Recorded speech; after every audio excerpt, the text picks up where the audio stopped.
Benissimo. What's this panel called?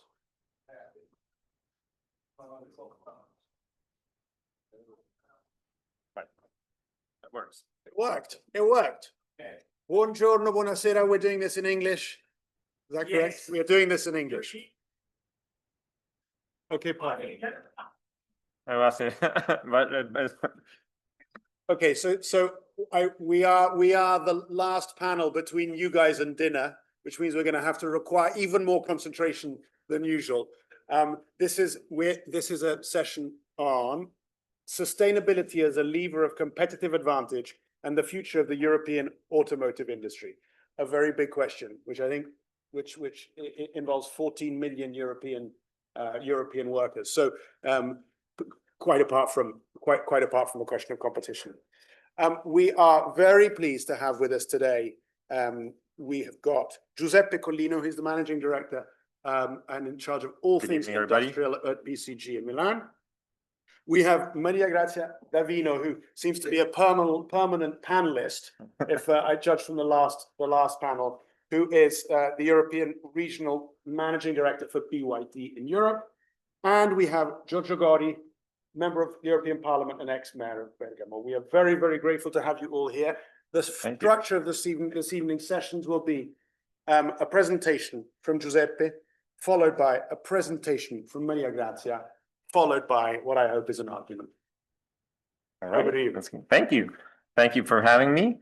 I wanted to share a few elements as we kick it off to just set a bit the backdrop of the conversation. And the first reflection that I would have is, why are we talking about this? Why is this important, right?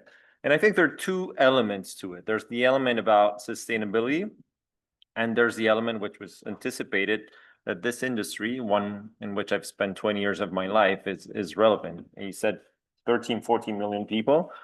That's a couple of countries in Europe, right? So it is indeed a very relevant element. And when you think about this transition and what's happening, there are facts and there are emotions. So what I try to do is to focus a little bit on the facts, so that on that we can then build a debate and a conversation. So what are the facts? Well, if we look at data, we see that over the course of not that many years, electric vehicles have basically doubled their penetration in Europe. And one can say, yes, well, 2024 was a little bit of a hiccup year. A lot happened that year. In Germany, the incentives went away, but still we were managed to keep the sales and they're growing. And they're not official ACEA data yet released for September, but the pace is increasing. So electric vehicles are getting sold in Europe and are getting adopted in Europe. Yes, versus expectation and versus the momentum required for the transition, the speed is not necessarily the one that it should be. Now, if we look forward, and we've just published a renovated study that looks at the forecasted penetration of electric vehicles at a global level, we believe and we forecast that this is continuing to grow and will continue to grow at different speeds. China, another league, the US slowing down, but Europe will indeed continue its path. And focusing on Europe, we expect that this transition will not happen driven purely by, let's say, spontaneous demand. Policy and regulation will continue to play a role. What we try to model is what is essentially demand scenario versus the policy scenario. And we expect a gap to surface at some point. So indeed, there will be a role that policymaking will continue to have in this transition and will be an important one. But at the same time, consumers are looking to buy these vehicles. So it's not a push from regulation down. We see more and more a pull from the market. Why? Well, because these vehicles are pretty cool. The reality is that the vehicles being put forward, and we have some good examples here with us this evening, are very good vehicles. And so what you see here is that, first of all, people who have done the switch tend to stick, and then they don't go back to ICE vehicles. And then you see that green box there. There are 45% of the people that we survey who say they are looking to buy an electric vehicle as their next vehicle. And just the sum of that is over 50%. And then there are longer term buyers, and then the people that we call BEV holdouts, which will be harder to convince. So we are at a very important moment of this transition. Now, at the same time, what is holding back the transition from a consumer perspective? There are some elements, both on infrastructure, what we call country perspective, and on the other side, in a vehicle perspective, that indeed are been impeding or slowing the transition. They have to do with the charging experience. They have to do with costs, operating costs. Clearly more impactful or less impactful, the more the spending power of the consumer. And then there's some vehicle-specific considerations around the car and battery lifetime, and then range, which is clearly impacting the perception of these vehicles. Now, interestingly, when we look at the adoption across countries, the countries that somehow have been more effective in addressing some of these limitations have a higher BEV adoption.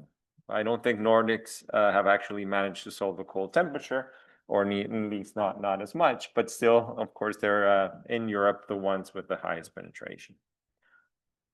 And so I think this is an interesting view that we have out there in this situation where BEV adoption is increasing. We're moving from a push to a pull situation. And so the question is, what should happen now? And the question is very important for the two elements that I mentioned before. We have an element of sustainability that has launched this. We could argue whether it was a good thing or not to go well-to-wheel or tank-to-wheel, but we'll leave that aside for a second. And on the other side, you have an industry which represents not only tradition, but a source of income for many, many people in this continent. And so we can do two things. We can close up and say, well, we're just not going to tackle this upfront, or as a continent and as individual companies, we can look this as an opportunity.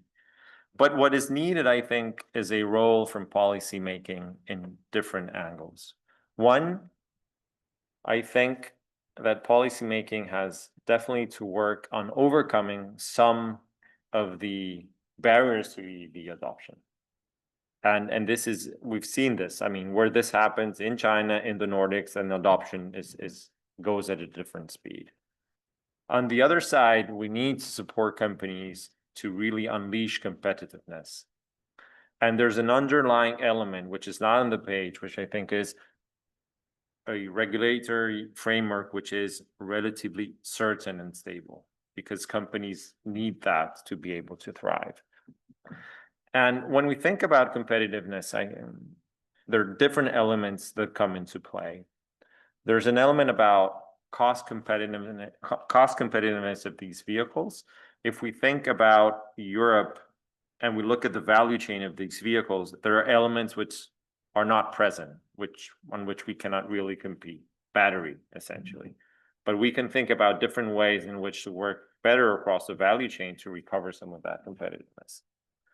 There's an element of scale. I think we need to rethink about the scale of our players, and also through that increase our competitiveness to also overcome some of the cost arbitrage that other players in other parts of the world have, for example, R&D costs. And there's a matter of innovation. These vehicles need innovation.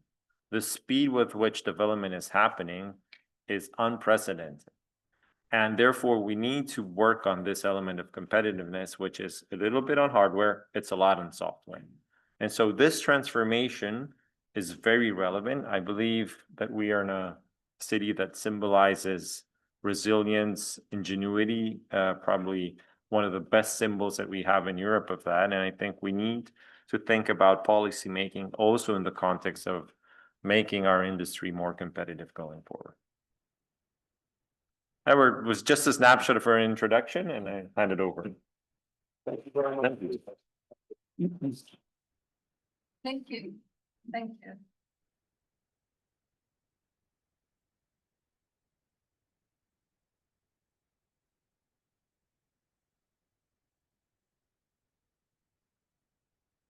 That's it, yes.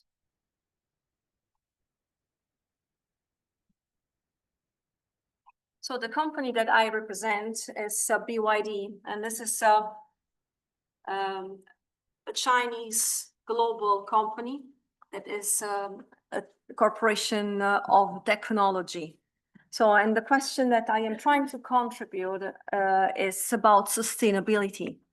So, sustainability can have a number of meanings and actually counts among the inflated words. But I like to think about sustainability like your capacity or your continuous updating the ability to balance in a world of change. So you have to update continuously to keep being competitive and stable and sustainable.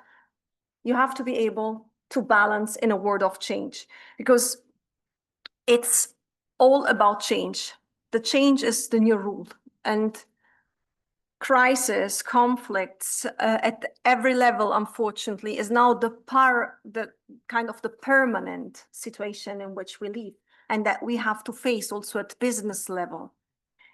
So sustainability, more than ever, is a core question and is the way we have to tackle competitiveness. Today, you cannot discuss competitiveness if you don't consider the sustainability aspects of it. And for that reason, for the fact that you have to empower as an organization with your capability to update with the circumstances, and this requires that you must be very resilient organization, very muscular, reactive organization. In this sense, I think BYD as an industrial architecture is a very interesting player. In fact, BYD is, as I said, a tech company. Imagine that this company has 1 million employees all around the world, of course, concentrated in China because it's where it starts. But the journey has started in China, but is expanding globally. And out of this 1 million employees, you have 122,000 engineers. This is the largest R&D center in the world. And everything that is coming into profit is invested again in innovation. Actually, the core business of BYD is innovation. For that reason, I am trying here. I think I succeed. For that reason, this year, in the ranking of the 500, the Forbes Fortune, BYD has ranked for the first time number 91. Imagine it's a company that is 30 years old, that is relentless, focused on innovation. This company does not produce automotive only, it's producing electronics. 1/3 of the phones that you have BYD components and BYD technology. It invested in battery. Battery is the core. The owner and chairman is a chemical engineer, and this is a company driven by engineers, driven by innovation. It started building cars because it was a passion, it was a big opportunity for China. And you know, the core of China car park development, there was a collaboration with the German developers and the German companies.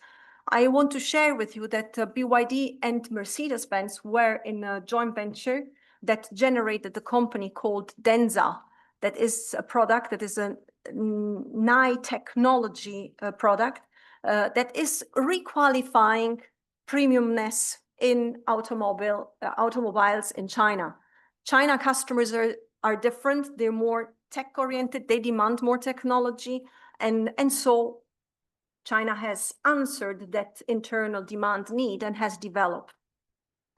This year, BYD has achieved, just in January, August, these are not updated numbers, but nearly 3 million cars. It's 27% more than last year.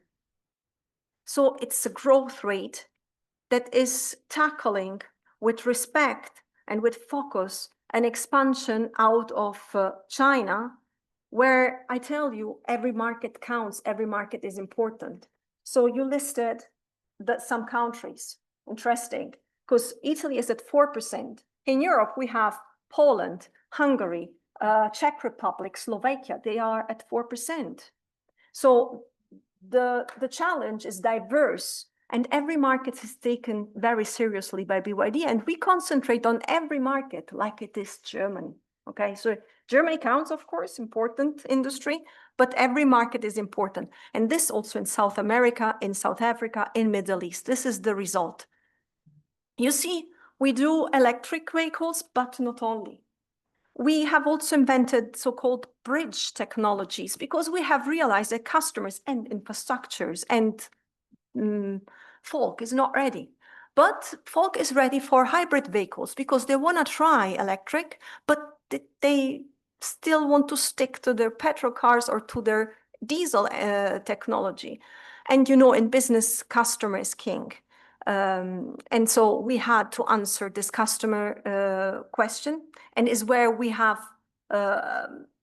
developed a technology that is called dual mode intelligence, and I'm coming to that very soon. It is a global expansion. However, I represent Europe, and in Europe we have big focus because in Europe there is an interesting industry that is electrifying. So interesting market for us. We say we want to enrich the industry. However, of course, under the Green Deal tensions, under the tensions of that the European industry is facing, I have 25 years experience in that industry, and I used to be at the other manufacturer. I have been for years long at Stellantis serving this company like it would be mine. And I have been at FCA, Fiat Chrysler at that time. And I know very well the German manufacturers as well because I worked with the German manufacturers. So I understand deeply the dynamic of tension that involves these manufacturers today. But we come as BYD to enrich the industry. This is a very open company. And I share with you that most of the manufacturers are BYD clients because we are an engineering company. We serve with a lot of components. So, however, in Europe, we think that BYD can gain a fair share. And we are working relentless to build this. As of today, we are present in 32 countries. A few months ago, it was 29. And by the end of this year, we will have 1,000 stores because we sell cars through distributors. And by the end of next year, this will be double. This is possible not by magic. This is possible by a culture of hard work. And is this a Chinese culture? I tell you, I'm not Chinese, and you can see that, right?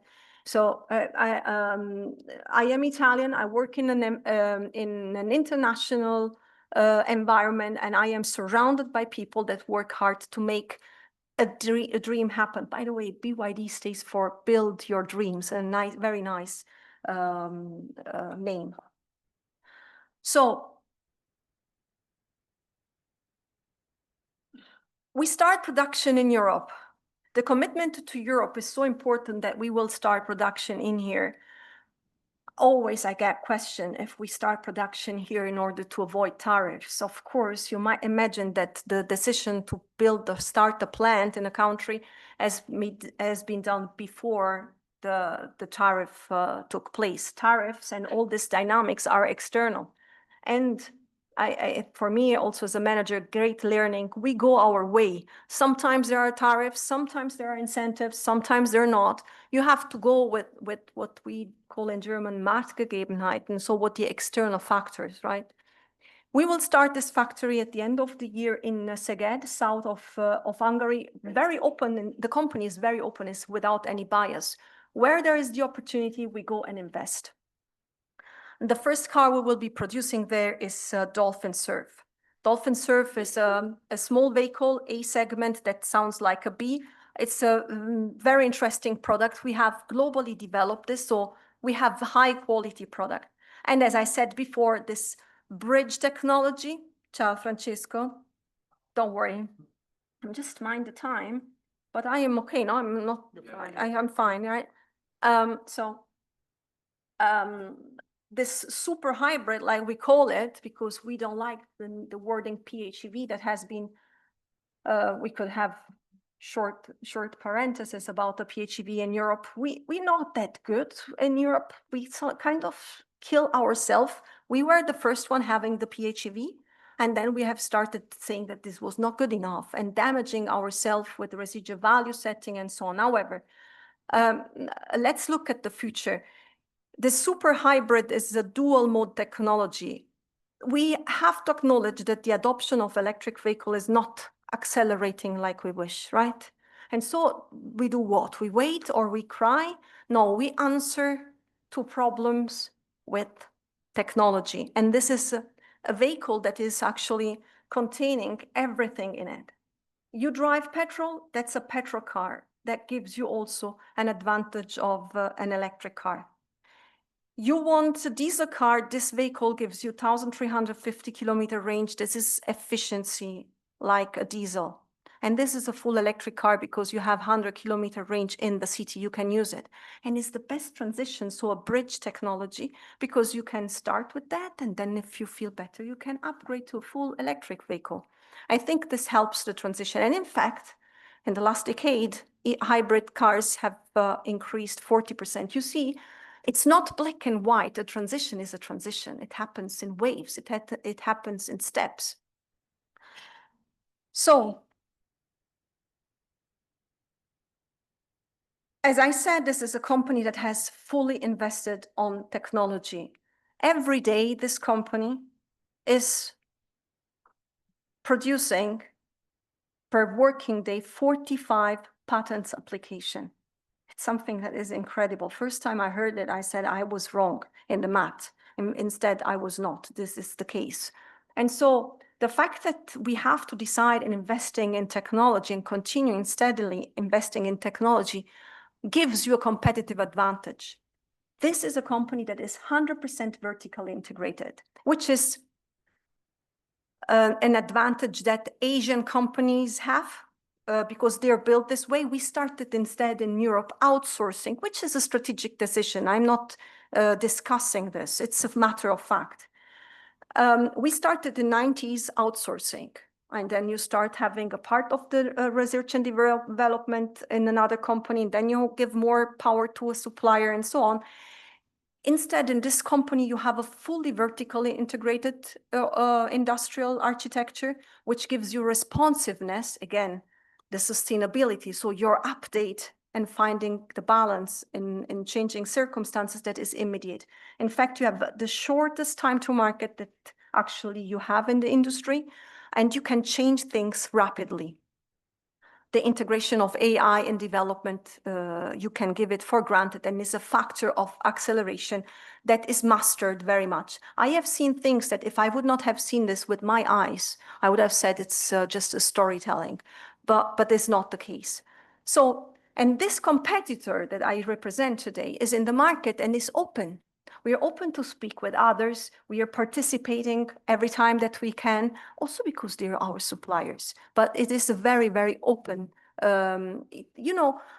I allow myself humbly to say there are the Chinese and then there is BYD. BYD stands out because BYD is a global company. By the way, in the UK now in the month of September, we have achieved incredible results.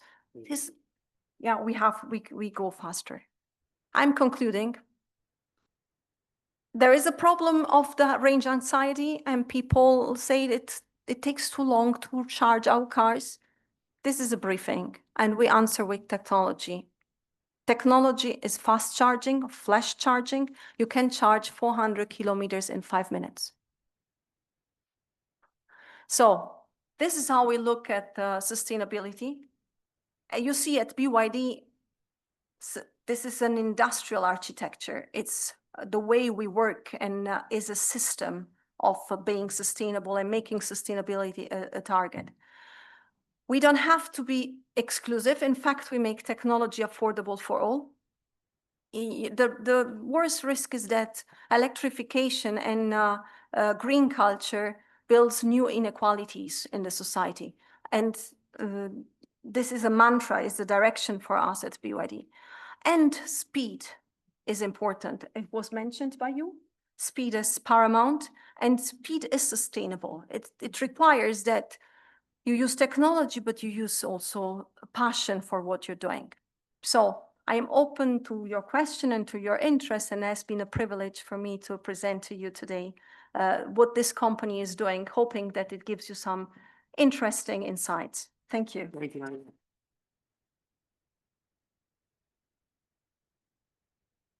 So we've had a view from 30,000 feet in the air, the consultant.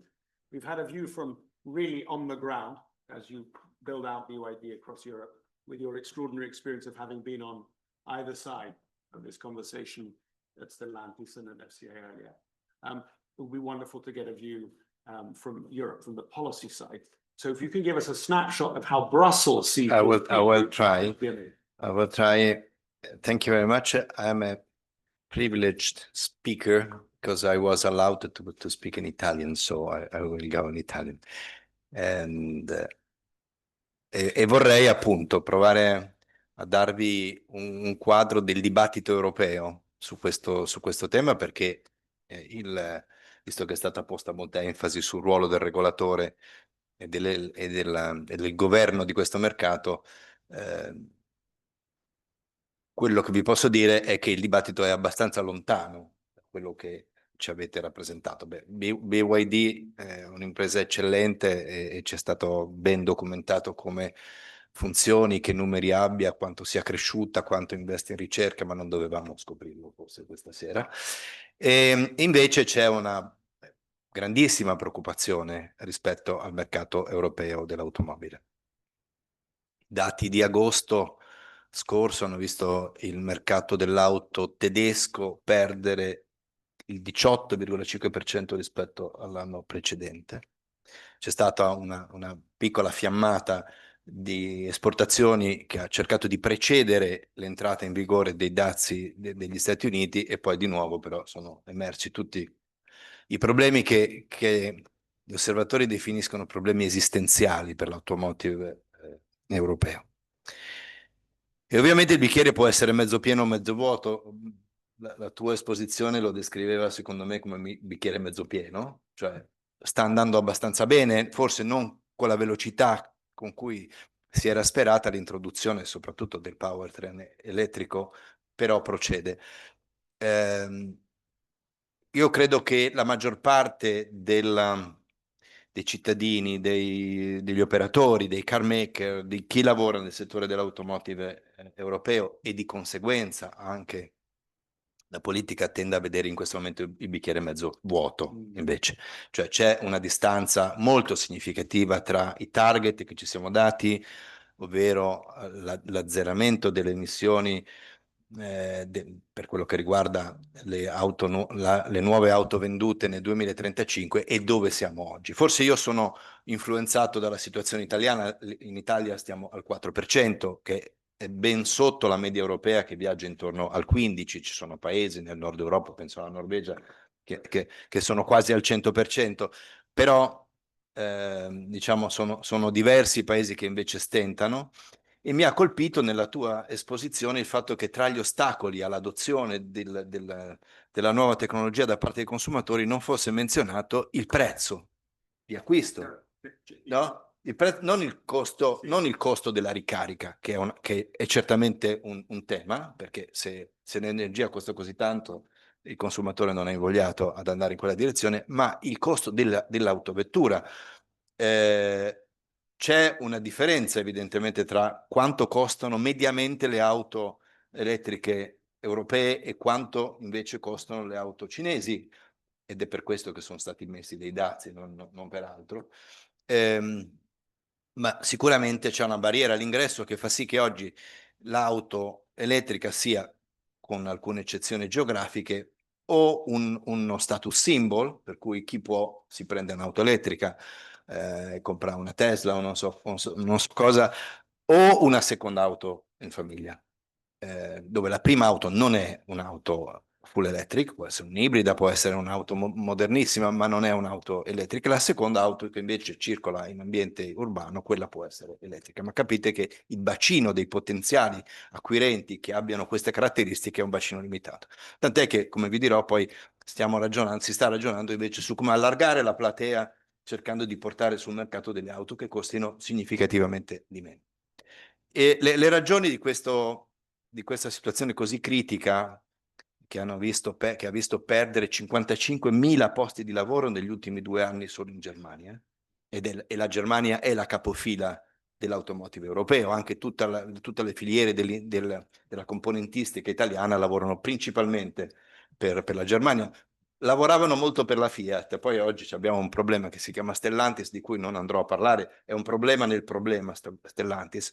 Quindi la Germania è determinante, se la Germania batte in testa, evidentemente il problema è molto esteso.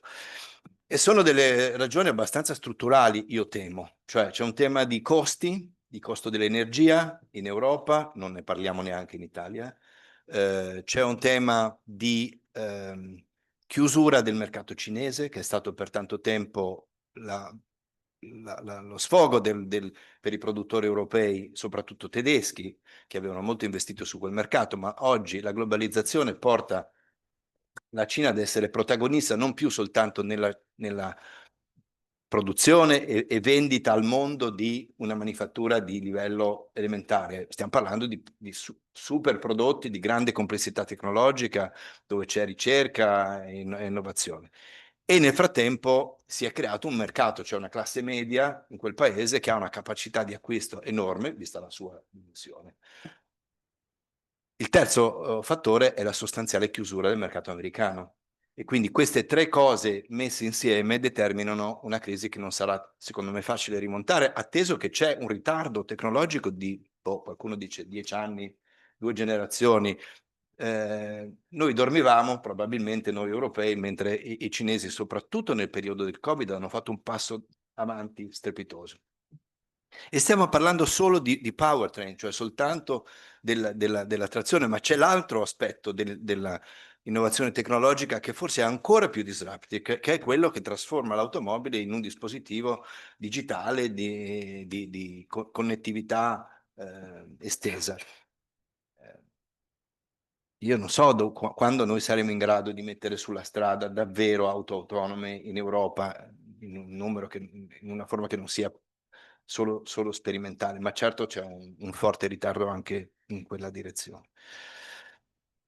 In questo quadro non positivo, la politica si divide. Diciamo che la Commissione europea potrebbe assumere la relazione di Boston Consulting e farla sua. Cioè tende a dire abbiamo deciso che questa è la strada giusta perché l'elettrico è la tecnologia più efficiente, quella del futuro, e quindi andiamo dritti così e cerchiamo di non distrarci dal percorso.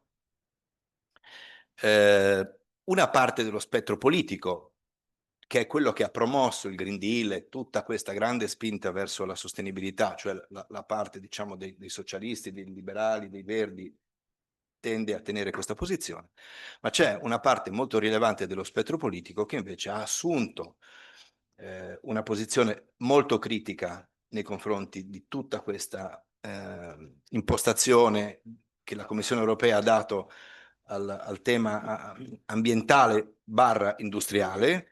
La destra per negazionismo, perché dice che è tutta una follia, che ci stiamo inventando i problemi, e potrebbe però essere trascurabile questa posizione se non fosse che la principale forza politica del Parlamento europeo, che è il Partito Popolare Europeo, all'interno del quale ha un peso determinante la Germania, per quello che vedo, pur avendo sostenuto il Green Deal nella passata legislatura, è il partito anche della Presidente von der Leyen, per capirci. E pur avendo sottoscritto il regolamento CO2 che prevede quella progressiva riduzione delle emissioni fino al 2035, quando si potranno vendere solo auto a emissioni zero, in questo momento, secondo me, ha in modo sostanziale cambiato idea. Cioè, è uscito un comunicato dei due ministeri dell'industria italiano e tedesco qualche giorno fa. Per la verità non so se fosse un comunicato, forse era una lettera più privata, ma ve lo dico lo stesso, in cui sostanzialmente si dice quegli obiettivi non sono fattibili, quindi il percorso va corretto, quindi dobbiamo aprire a tecnologie anche diverse dall'elettrico, valorizzare l'ibrido plug-in, valorizzare il range extender, valorizzare i biofuel, gli fuel e chi più ne ha più ne metta, non occuparci solo delle auto nuove, perché c'è tutto un tema, questo è vero in effetti, di parco circolante molto esteso, che è rimasto fermo, anzi sta aumentando in modo sensibile il numero delle auto, l'età media delle auto. Nel giro di 10 anni è cresciuto di 1,6 anni, era 10,9, adesso è 12 e qualcosa. Quindi, e quelle auto sono auto con vecchie motorizzazioni che inquinano tanto e che danno conto del fatto che c'è il mercato che non soltanto fa fatica a permettersi un certo tipo di auto costosa, ma è anche perplesso di fronte all'incertezza che governa questo mercato e quindi piuttosto non compra, piuttosto compra un'auto usata e nel frattempo aspetta di vedere cosa succede. Allora io penso che questo spostamento, scusate se faccio un ragionamento politico, ma io mi sono convinto che al di là della dimensione scientifica, dei dati, dei numeri, dell'innovazione tecnologica, alla fine questa partita in Europa sia diventata ormai una partita molto politica. E la partita politica in questo momento è questa. Secondo me ci sarà un cambiamento della normativa, può essere più ridotto o invece disruptive a seconda se si troverà un compromesso tra le forze, diciamo, di maggioranza e quindi se i socialisti verranno in qualche modo a patti con una leggera, con un'introduzione di elementi di flessibilità, non so dirvi quali elementi di flessibilità in questo momento, quale sia il punto di caduta, oppure se invece terranno la posizione che attualmente, io sono di quel gruppo politico, li caratterizza, cioè non si cambia niente, perché è giusto andare in questa direzione. Il rischio è che invece si crei una maggioranza che dal Partito Popolare all'estrema destra cancelli sostanzialmente tutto il lavoro che è stato fatto in questi anni. Ovviamente adesso si capisce, forse da quello che sto dicendo, che io sono per ricercare invece il miglior compromesso possibile, quindi qualche elemento di flessibilità secondo me è ragionevole metterlo, anche perché, non voglio farla troppo lunga, ciò che è successo in Cina e anche ciò che è successo negli Stati Uniti finché c'è stato Biden è stata una poderosa immissione di denaro pubblico per accompagnare questa trasformazione. Non vale solo per l'automotive, vale in generale per la transizione ecologica. L'Europa si è, al contrario, data degli obiettivi ambiziosissimi, più di tutti gli altri, e non ha messo risorse, perché non ce le ha. Perché il bilancio dell'Unione Europea è grande così, perché come sapete la maggioranza degli Stati membri non ci sente quando Draghi dice che bisognerebbe fare investimenti per centinaia di miliardi basati sul debito comune, fanno orecchie da mercante perché non sono disponibili a quel tipo di impostazione. Lo sono stati per eccezione dopo il Covid con il Next Generation EU, ma non più. E di conseguenza rimangono le regole, rimangono le sanzioni per chi non sottostà a quelle regole, ma manca il carburante, cioè manca la spinta che invece c'è stata da parte del governo cinese che è andato dritto su quella strada. E la stessa cosa con l'IRA negli Stati Uniti. Io credo che se non ci sono i soldi ci debba essere un po' più di flessibilità. È un trade-off che io vedo abbastanza chiaro. Perché noi continuiamo a ripetere serve un piano europeo per l'automotive, servono investimenti importanti per mettere le colonnine, per incentivare tanto la domanda che l'offerta. Però lo diciamo, ma sappiamo in cuor nostro che quei soldi probabilmente non ci saranno. E allora se non ci saranno, forse un po' di... Certo, è un rischio, perché il rischio è che tu ad un sistema industriale che è già in ritardo gli dai degli alibi, delle scuse per rallentare ulteriormente. Questo è il rischio che io vedo. Ma le decine di migliaia o centinaia di migliaia di posti di lavoro pesano e peseranno. Cioè, se chiudono gli stabilimenti, io penso che poi difficilmente la politica nei vari paesi e poi a livello europeo potrà essere indifferente. Chiudo con indicazioni più positive, dopo aver fatto un quadro disastroso, che sono queste. Io penso che una strada per cercare di recuperare sul fronte dell'elettrico con pragmatismo ci sia, passa da alcune scelte. Se ne vedono già le tracce. Di una ha parlato la Presidente von der Leyen nel suo discorso sullo Stato dell'Unione Europea, quando ha annunciato un piano per una piattaforma europea per le auto piccole, elettriche, di costo contenuto, le cosiddette e-car. È un'idea che aveva avuto De Meo quando stava alla guida di Renault e che secondo me ha un senso, cioè che ci sia anche una collaborazione tra i produttori europei per mettere in comune investimenti in quella direzione. La seconda, che va ad integrare questa prima ipotesi, è un'idea che abbiamo presentato noi qualche giorno fa. Io ho scritto un articolo sul Sole 24 Ore questa settimana, che riguarda un piano europeo di social leasing. Ci sono alcune esperienze in Europa, in Francia in particolare. Sostanzialmente lo Stato dà dei contributi alle famiglie che hanno un reddito basso e che tendenzialmente oggi non accedono all'acquisto di un'auto elettrica per la ragione che vi dicevo, perché possano permettersi il leasing di un'auto elettrica per 3 anni, poi possono decidere di riscattarla o di restituirla, e ci sono calcoli che dicono che c'è un potenziale nell'arco di 10 anni molto significativo se questa misura viene implementata in un modo non estemporaneo, su base europea, con risorse europee.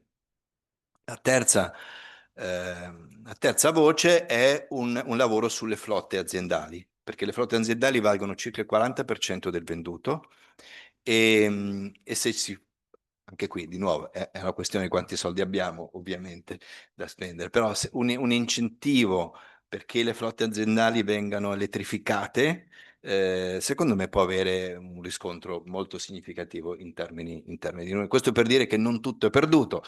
Poi c'è qualcuno che dice che in realtà tutto è perduto e che noi dobbiamo soltanto preoccuparci di gestire il meglio possibile il ridimensionamento. Io temo che ci sia del vero in questo, anche perché al di là di quale powertrain si tratti, è un dato di fatto che il mercato europeo è in contrazione. Si vendevano 16 milioni di auto in Europa, 16 milioni di auto no, queste non sono quante se ne producevano, quante se ne vendono. No? 16 milioni di auto nel 2007, se ne sono vendute 11 milioni nel 2024. Questo vi dice che proprio un po' che la demografia non aiuta. Da una parte invecchiamo, dall'altra diminuiamo anche come numeri. I giovani hanno stili di vita diversi e il potere d'acquisto delle famiglie in questi anni non è cresciuto, mentre è cresciuto tendenzialmente il costo delle automobili, anche perché in questo secondo me l'Europa ha qualche responsabilità. Al di là di ciò che stiamo prescrivendo sulla trazione, sul powertrain, abbiamo dato molte regole che hanno a che fare con la sicurezza, che hanno reso le auto degli oggetti più pesanti, più costosi e quindi li hanno allontanati dall'accessibilità rispetto a tanti potenziali acquirenti. Tante grazie. Thank you very much.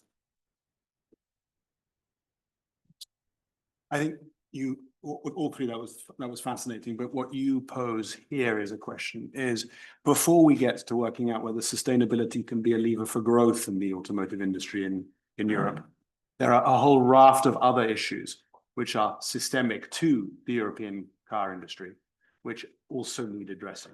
They range from problems of technology, vertical integration, circular industries. They're predominantly hardware companies in a software world. They're fundamental structural issues with the industry itself before we get to this potential Narnia, where sustainability and the impositions of European sustainability can change manufacturing. can I ask you to take off your BYD hat and Yes. hide it somewhere very far away?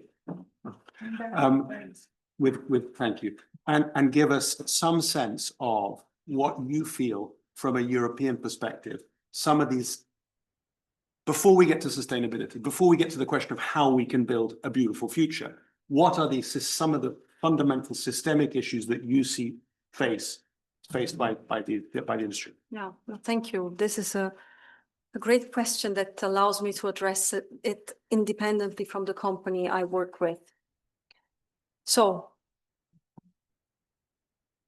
I think in the last 20 years, we have observed a decadence of management.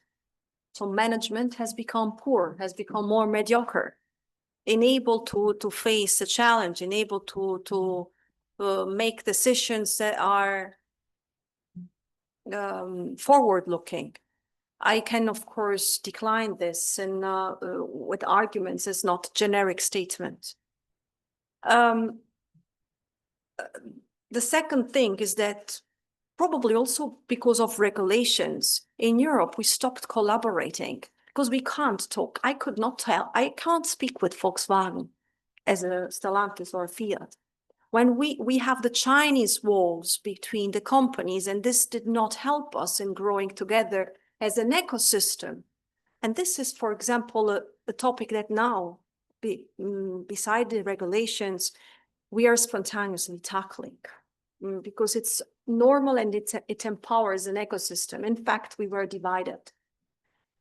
The third thing that I want to address is we have progressively decided for a strategic conviction that we had to, or strategic belief that we had to outsource, which is a way to get your cost under control and to get, let me say, to new equities.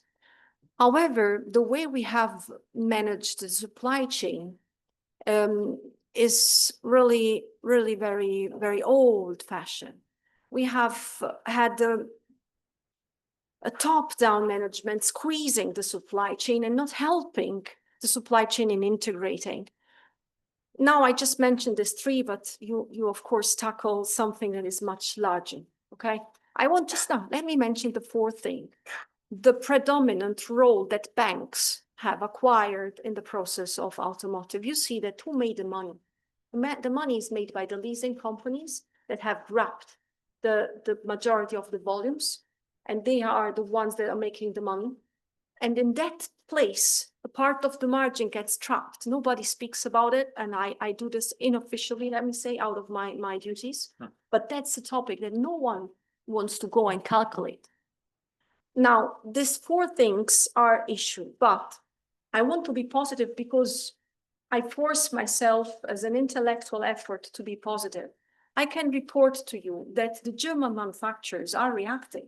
And not only, the climate is changing because under the pressure, Americans under pressure were able to build ships in 4 days. So under pressure, the human being in our culture is very reactive. And I tell you that I used to live in Germany. I spend there most of my time. The atmosphere is changing. And everyone is embracing the challenge. Filosa is embracing the challenge. So not stopping, reacting. And this is resilience and this is sustainable. The number of Germany, the minus 18%, I tend to think that this is also due to the fact that the atmosphere thinks that some incentive is coming, and so they are stopping purchasing and they will come back. So I see very positive signs in a world that, as you say, we have to manage the downsizing. But this comes not without opportunities. We have to requalify our manpower. We have to rethink, okay, there's people that have no job any longer. We need to retrain them for other jobs because there are other industries that are desperately looking for jobs and don't find people. That's, I think, also political urgency. The question of how we update and retrain our manpower. Do either of you want to respond to Maria Grazia's comment? Yeah. I believe we touched on points which are extremely relevant. I think one of the fundamental issues was that to solve the issue at some point, there was a top-down decision on technology and not on the time. And it is essentially has been a malus that has somehow imposed a direction without, as you correctly said, then thinking through all the implications that would come out of that. The one element which I'm most concerned about when I look at the future of the industry, and I do see signs of incredible reaction, like the models which are coming out from the Germans right now are incredibly better than the That's generation too before. Too expensive, so they have to commoditize it, but they're getting there. The real challenge that I see is the software element.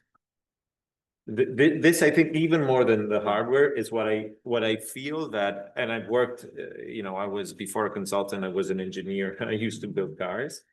This is something which to me is very challenging because for a company that has built on hardware, and as you said, well, outsourced development to suppliers to then make the shift of mindset, become a technological company and go back to a certain level of vertical integration, which is very important in a transition phase because we need to dominate the stack.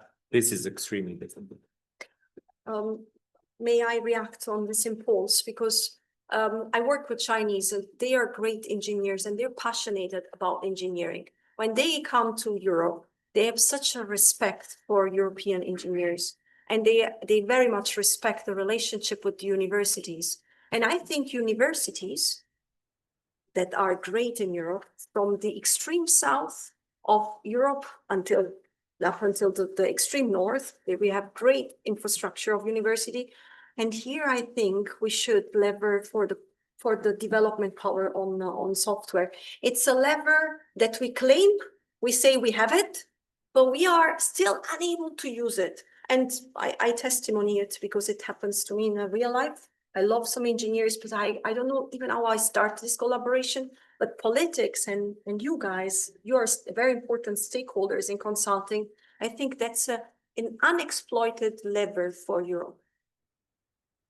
So do we think that the reason, as was strikingly pointed out to us in the program notes, that Tesla, which sells a tiny fraction of the number of cars of any one of the big European manufacturers, is worth 4 times more than the combined value of all of them put together? Is software the straightforward answer to this? Is that the reason why?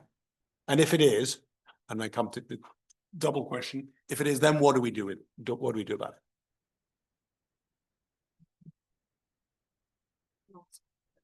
So if I think about not the over-evaluation, the evaluation, I can't judge it, but the evaluation of Tesla is, my humble opinion, a result of the dynamic of the financial market. And that's a different animal that is dominated by other powers and other influences. And this is a very, very interesting topic that I think deserves an entire conference. No, volevo aggiungere una cosa, mi trovato interessante quello che si è detto sulla reattività del principale player europeo dell'automotive, cioè dell'industria tedesca. Io vedo un tema di scala, però, perché che è strettamente collegato alla questione dei prezzi. Cioè, se il mercato americano è parzialmente precluso anche dalle politiche tariffarie, quello cinese si è ridotto enormemente rispetto al passato. Il problema è che non ci sono numeri, secondo me, per economie di scala sufficienti per poter abbassare in modo significativo i prezzi. Questo perlomeno è il timore che ho. Just building on that, I think you're right, because if we look at the market and how it evolved, essentially what happened was, as you mentioned, the Germans lost China as a source of, profits and cash flow over the last years, and therefore things happened. The US went its own way. And the implication of what you're saying, to which I very much agree, will be consolidation.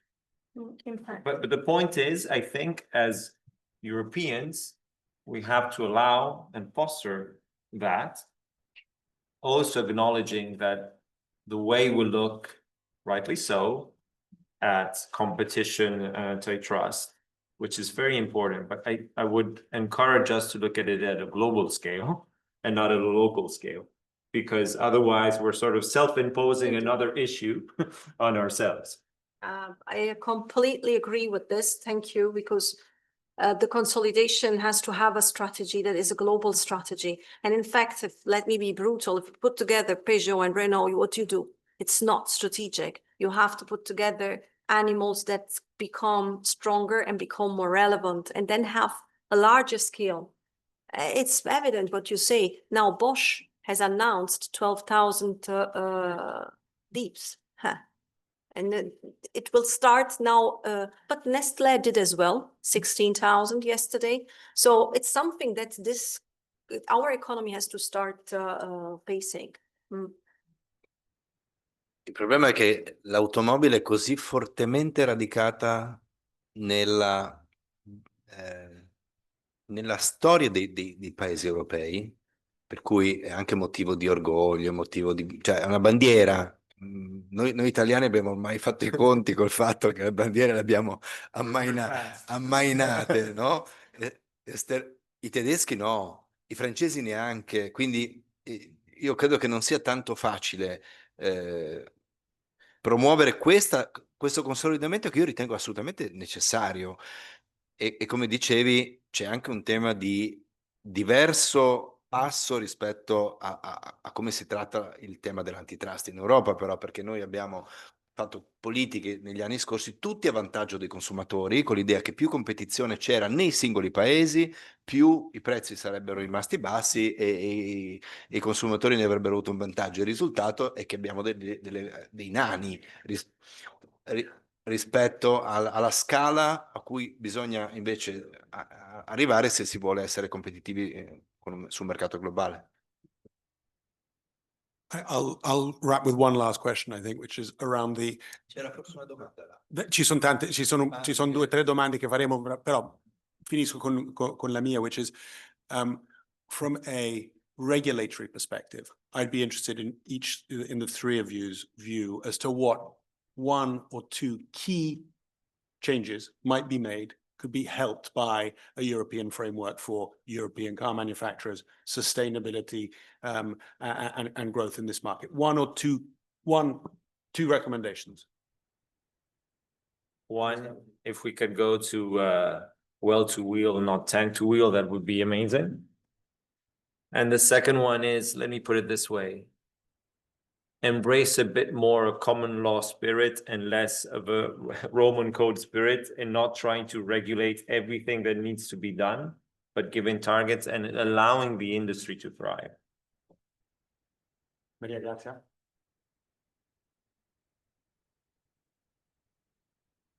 I think I have been in the UK for the ZEV mandate in the year that the ZEV mandate has started, so I know what a trajectory means. For me, I not in my function, but as an industry expert, I support a longer time or a postponement of the target. I'm sorry that I look quite insecure because my professional posture isn't this one, but that's my belief. We should have a longer period and more clarity, so that people can, I don't want to say relax, but can plan not under pressure. Under pressure, we're making too many mistakes. And so, the second thing is a clear action plan on infrastructure that then leads to costs of energy as well. I consider this included. I want to do the fast charging, but when I started, you don't know where you want to speak, and the bureaucracy is so big, and we have to make this much easier so that we have investors. Posso rispondere con una domanda a loro due io? Cioè, che è in linea con la tua. Cioè, volevo capire cosa pensate di questa istanza pressante sulla neutralità tecnologica. Perché per qualcuno è la strada obbligata per sopravvivere, quindi vuol dire non solo elettrico, ma una pluralità di tecnologie, per quanto tutti, senza eccezione, riconoscano la centralità della tecnologia elettrica. E per qualcuno invece è una battaglia di retroguardia, che addirittura può contribuire ad attardare ulteriormente l'industria europea rispetto ai suoi competitor globali. Io sono a favore della neutralità tecnologica perché mette insieme una serie. I'm sorry. I'm sorry. I'm sorry. I'm sorry. I was also. I mean, I am in favor of technological neutrality. This puts together competitiveness because in a competitive world, it's important that it is becoming sustainable and that we consider the sustainable and the green aspect of it. But it puts together this, the customer convenience and so on. So I am in favor of technological neutrality. I'm a big fan of technological neutrality, as I said in my opening statement, because if we care about the end result, the two end results, one is sustainability, because at the end there's this angle, and we care about having an industry that can thrive.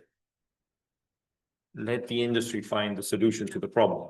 And the point is, some say, as you said, that can be a bit of a scapegoat. But if we are sure, I mean, if we regulate well and control that, then the other technologies are just or even more abating CO2 emissions, then why not give it a chance? but it means to change the rules and why, because it means to have a longer time to achieve that goals, to renounce to have the zero emission the tailpipe in 2035, because there is no other way than the electric, and be satisfied of the less than optimum result. But it's an optimum depending on what we decide is optimum. Because if the optimum is to abate CO2 emissions, and if we were to, let's say, find a way to have biofuels and synthetic fuels that can do that for a part of also the car part, which is out there. Yeah. Maybe it's even a good result. Thank you. Thank Thank you. you. Very much. We have a pre-planted question from Mariam, who is a student at Bocconi in the Politecnico of Milan. And I know you had a question, so.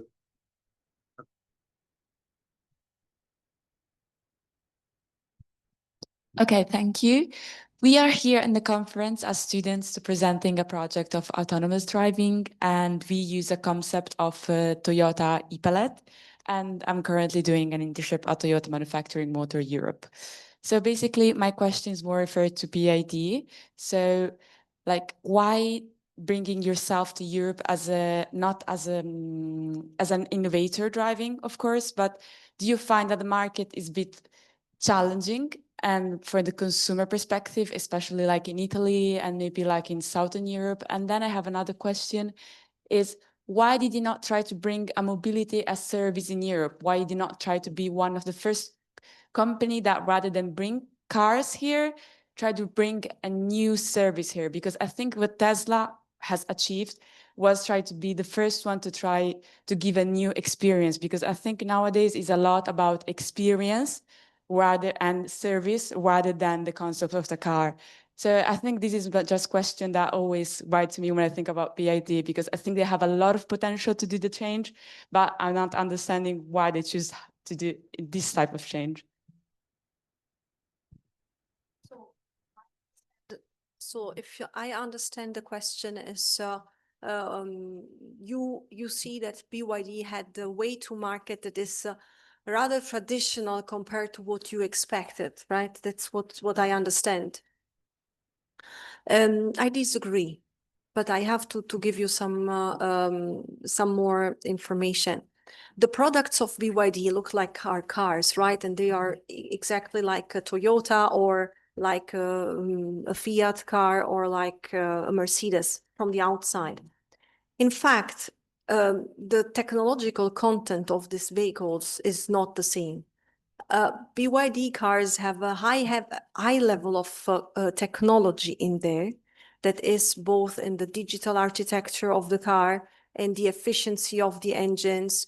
And for example, in the batteries that are the blade batteries that have some technological contents that are actually very innovative. And they also allow people that have, let me now speak in a simple way, people that have a 20,000 euro budget to buy a vehicle that has qualities in there that are the result of a massive innovation in the industrial plant. So you can produce a Dolphin Surf as it is just because you are a very, very innovative industrial architecture. When it comes to the mobility as a service, you must appreciate the time. You compare with Tesla from a technological point of view, and then you can, of course, check as a student what the content of what I'm saying. The product has a different level of technology, and much lower, if I may, but they are in the market since 15 years. In fact, in Switzerland, wealthy people had as a status symbol a Tesla parked in their garage because this was just a status symbol. And in doing this, in 15 years, they have built mobility as a service and have the infrastructure and so on.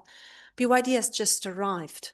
It's true that we are in the market since 22 or 21, 22, it depends. In Norway, we were already there in 21, but we are now coming, for example, in Germany is 1 year that we have a national sales company. So you have to deal with the level of maturity, but you will see very interesting things in the coming years. And guess what? BYD arrived in Europe before, not with cars, but with batteries. I don't know, maybe 1 million of home batteries in Europe are BYD. So I want to give you the hint, the challenge of testing if you are comparing Apple with peers. You have to make always the effort to see what is behind a technology and behind the company. You can't, and nowadays it's very difficult to compare manufacturers, if I may. But it's just an impulse from my side. Thanks so much. Was more as a consumer. Take it, and then you can elaborate further on it. It's very interesting that you do so. My since like my three opinions. First of all, I agree what Maria Grazia Davino told on the silence scenario. That is the same that Francesco Grillo wrote in his book Lezioni Cinesi. China, in fact, is land in the same time in which the Occidental states renounce to invest in infrastructure. This is this is the scenario of last 40 years and since now. Second opinion, I am agree with the Marianne. Okay. Lifestyle is totally changed. Totally. We have two elements. The middle class, they are strong, like 40 or 50, 15 of the 20th century. But in this moment, in that moment, we have an offer of cars that are like Giorgio Gori told, that accessible for the medium level of come si dice, di reddito. Italiano. Ok. Ok.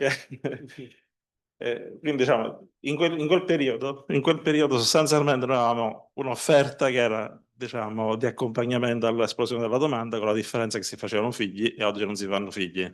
Quindi probabilmente noi dobbiamo capire che quello scenario è lo scenario che noi dovremmo, diciamo, in qualche modo riprodurre oggi, che è anche diciamo, la proposta che aveva annunciato Gori rispetto ad una piattaforma unica per diciamo, i veicoli entry level, chiamiamoli così, da una parte. Dall'altra parte probabilmente c'è bisogno di modificare totalmente il modello di uso diciamo, della percezione dell'uso della macchina, che non è più soltanto la macchina, la mobilità. Quindi, come diceva lei, sostanzialmente, probabilmente dobbiamo fare una transizione che non è più soltanto tecnologica, che è proprio di modello d'uso.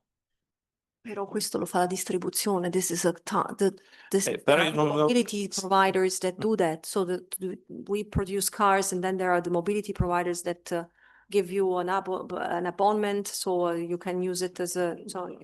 Sono d'accordo, però dal punto di vista poi operativo, probabilmente noi dovremmo cominciare a pensare che diciamo, la loro generazione è quella che preferisce non la proprietà del mezzo, di cui non gliene frega niente, ma l'uso ottimale delle risorse. Quindi da questo punto di vista noi dovremmo fare un salto in avanti in termini di gestione dell'offerta, che non è più dell'offerta puntuale di mezzi, ma dell'offerta puntuale di servizi, anche magari con un accesso unico, che è una cosa un po' diversa, diciamo. Altre domande? Sì.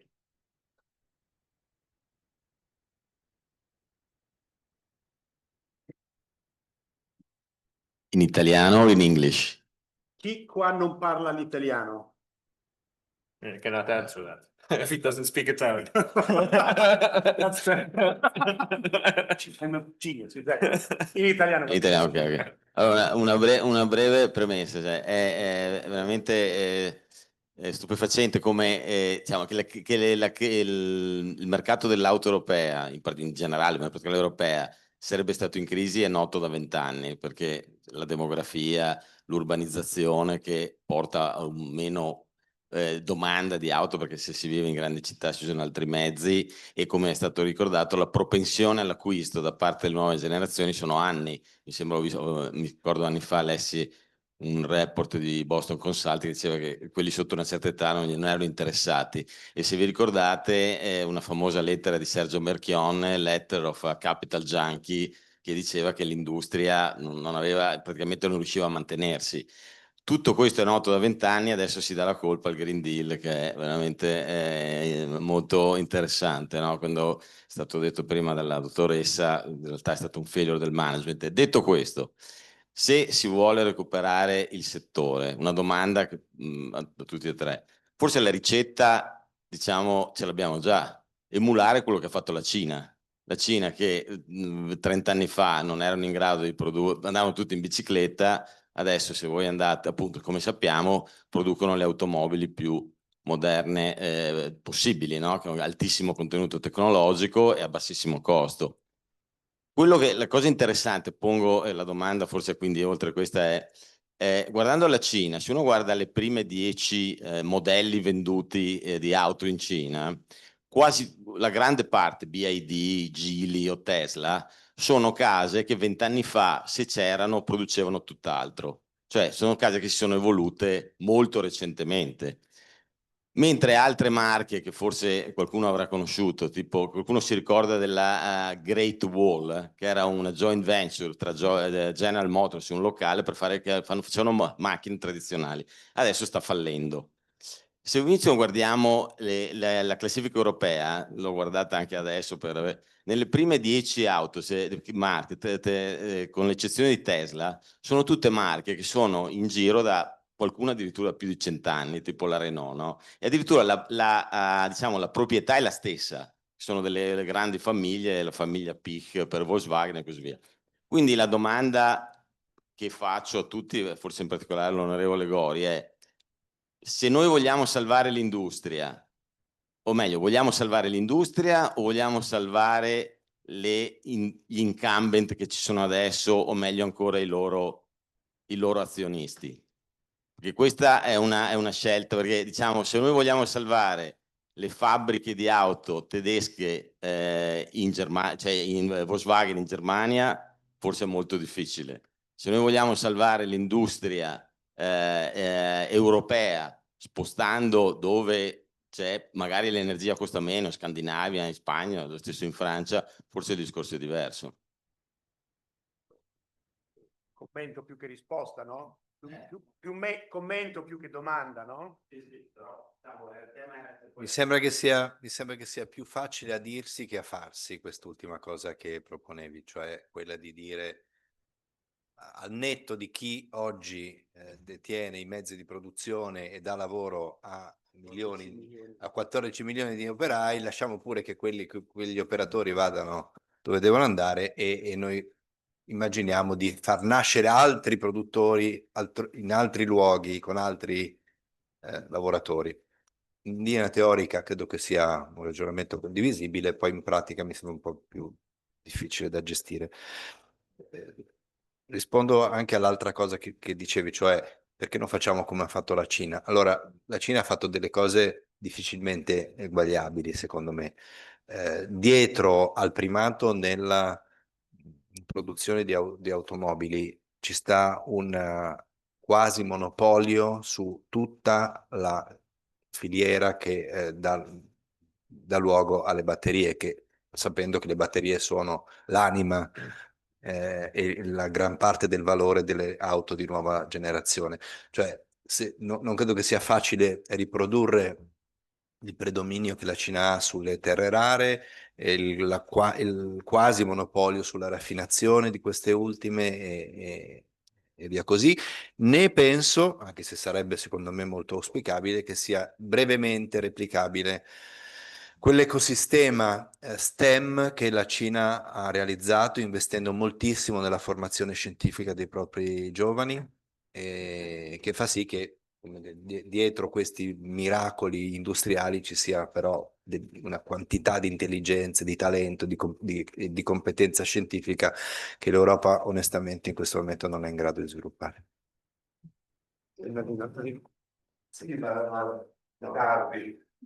Ultima, vai. Permettete di essere in tempo, ma veramente mi interessa sapere ad alto livello. Io sono sconfortato dai parallelismi tra la discussione che abbiamo fatto nel panel precedente su regulation, AI, quello che dicevano l'onorevole che diceva sì, però non abbiamo soldi, non dobbiamo regolare troppo perché da qualche parte l'innovazione deve venire. E di là non abbiamo il mercato dei capitali, il mercato digitale unico, dice la Andy, e di quanto abbiamo. Allora a questo punto uno ingenuamente viene a dire sì, però allora davvero mi dice no, dall'Unione Europea è solo red tape e molto poco strategic lever e quindi che cosa ci sta a fare. Io vedo la regulation sull'AI, che mi occupo, che sinceramente mi lascia solo perplesso e vedo l'iniziativa del sistema. L'altra cosa che mi ha sconfortato è sentire in quel panel a un'ora di distanza dire no, i talenti delle competenze scientifiche, le competenze tecnologiche, l'infrastruttura, l'accademia, eccetera, ce l'abbiamo, però non riusciamo a metterlo così. È la stessa cosa che ho detto io mezz'ora fa su un campo completamente diverso. Sentirlo dire sull'automotive mi viene voglia di no, ma non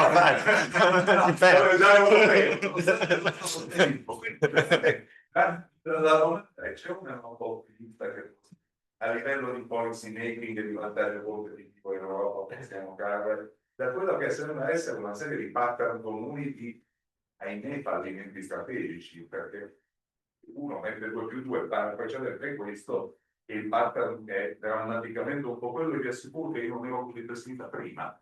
Anzi, l'ho detto peggio, molto peggio. però no, questo parallelismo è abbastanza impressionante, magari è perché sono massimalista e quindi si vede in pattern all'altro livello. No, provo, ok? Perché Ripeto, sono ingenuo. e poi prima di provare ad elaborare su questo tema, vorrei dire che ogni parallelismo tra l'Europa e la Cina, o tra qualsiasi paese e la Cina, e tra qualsiasi paese e il Nord America, è interessante perché ci sono sempre spunti quando nella metodologia si compara, però è di una diversità strutturale tale, già solo per numeri e per regolamento politico, che per la stessa ragione, cioè per i numeri, quella regione si è data, che non sono comparabili. Se noi pensiamo solo a quello che per me è un abominio, la legge sulla privacy, ma lo devo rispettare perché è legge, e la legge sulla privacy che noi abbiamo in Europa e la legge sulla privacy che non c'è in Cina, già quello ti dà una serie di conseguenze. Però, no, però perché è il risultato di un regolamento politico che però non può non essere così dati quei numeri, perché come li gestisci 1,6 miliardi di persone? Cioè, prova a fare la democrazia con 1,6 miliardi di persone, però... La mia reazione al commento è Presidente Draghi ha scritto qualcosa al riguardo che in Però effetti... non riusciamo a ingaggiare su questo, perché non riusciamo, perché ci piace parlare di resilienza, ma poi non applicarla. Ci piace parlare di collaborazione, ma poi non riuscire a collaborare. Io penso che la call importante, ci piace dire che è verticale, proprio lo dobbiamo fare. E forse questo è lo step change darwiniano che noi dobbiamo affrontare come comunità scientifica, economica, di stakeholders. Noi o impariamo a lavorare insieme, oppure meglio che ci godiamo gli ultimi 75 anni della nostra vita e buonanotte al secchio. Giorgio, ti posso dare l'ultima parola? Oddio, no, avrei commentato nello stesso modo, cioè il Presidente Draghi ci ha scritto un report di 450 pagine esattamente su questo, nel descrivere in modo lucido con tanti dati qual è il gap europeo, come siamo rimasti indietro sull'innovazione tecnologica, quanto lo siamo rispetto alla capacità di difenderci rispetto ai temi energetici, eccetera. Quel report non manca di ricette per cercare di risollevare la situazione e anche se sto semplificando, la più chiara di tutte è dovete fare un grande investimento, ne parlavo prima, un grande investimento che un anno fa era quantificato in 800 miliardi l'anno, di cui circa un quarto pubblico e il resto privato, per coprire sia il ritardo tecnologico sia l'accompagnamento della transizione green di cui parlavo prima. Si è aggiunto da un anno all'altro, con l'arrivo di Trump alla Casa Bianca, il tema della difesa europea, che oggi gli Stati Uniti non sono più disponibili a garantire a spese dei propri contribuenti. Quindi gli 800 miliardi sono diventati 1.200 all'anno. Questi soldi gli europei potrebbero facilmente trovarli se contraessero un debito garantito collettivamente, ma la politica sta andando in un'altra direzione, nel senso che nelle elezioni nei 27 paesi stanno sempre di più prevalendo i movimenti di destra che sono contro la maggiore integrazione europea, che hanno una visione nazionalista, che quindi ritengono che l'integrazione, il debito comune, il sacrificio del diritto di voto del singolo piccolo paese siano tutte cose da non condividere. E quindi io sono più pessimista di te dopo un anno e mezzo che faccio il parlamentare europeo, perché vedo cosa andrebbe fatto, cioè è abbastanza chiaro che cosa dovremmo fare. Poi l'esecuzione sarebbe complicatissima in ogni caso, non è che si improvvisa quello che hanno fatto in Cina. A proposito di Cina, vi consiglio un libro, se non l'avete letto, che è abbastanza impressionante. È un libro di Alessandro Aresu che si chiama La Cina ha vinto, forse l'avete anche citato nel precedente panel. Comunque, insomma, dà conto di che cosa è successo in Cina negli ultimi decenni. La storia dell'Europa è, ahimè, un'altra storia. Poi abbiamo la possibilità di parlare liberamente, nessuno ci mette in gattabuia per le nostre opinioni, abbiamo tante cose che sono molto meglio di quelle che ha a disposizione un cittadino cinese.